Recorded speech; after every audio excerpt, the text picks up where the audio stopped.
picture sa quiz. Para tingnan mo ang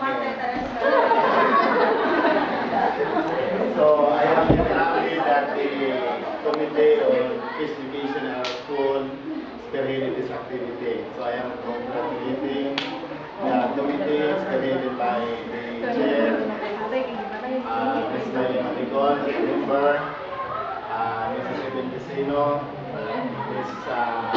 Maligalig, Ms. Leon, of course with the help of the acting department head, Araling Kalibunan, and also the subject teacher. So I suggest that your performance will be repeated comes second recognition day. So maybe first week of December. So improve your performances because you only did that in the classroom. How about the other students could not really appreciate your presentation? So we did only so that we will not disrupt classes. We have the activities focused on the first section, first year to fourth year. And I know that you are the advocate of peace education, not only in our school, but also in whole community. So as reported by the prefect of discipline, the number of cases being pacified or solved by the chair, Mr. Villarosa, has been decreased compared to last year. So, in integrating this education in our school, that is really a big help so that conflicts between the students will be minimized. Hindi man talaga natin maiwasan na wala tayong conflict. So, mayroong masasaktan at mayroong gumagawa ng gawain na sinasaktan kayo.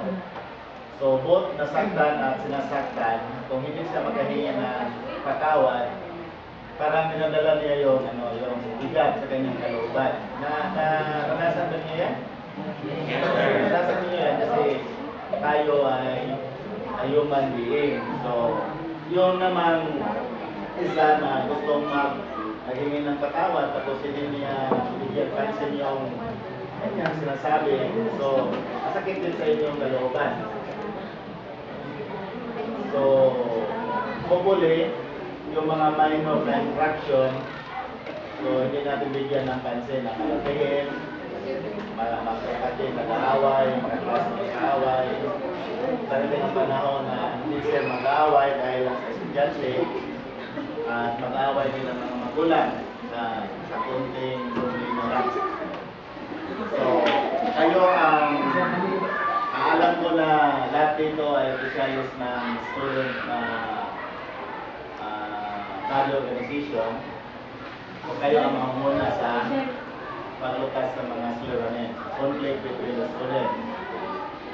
Dito ba sa inyong klase wala bang pagkataon, instances na tinatawag kayo doon sa critical discipline? So, wala? So, hopefully this year walang nangyayari. Sabi ko, kayo ang mamuna, kayo ang modelo, so dapat kayo mismo ay magkaroon ng peace in mind dito sa inyong klase. So, in this school year, magkaroon na tayo ng integration of peace education dito sa klase natin. Kasi executive order na ito, 570 na kung saan ituturo sa mga classroom ang kalandahan ng kapayapaan. At ituturo yan o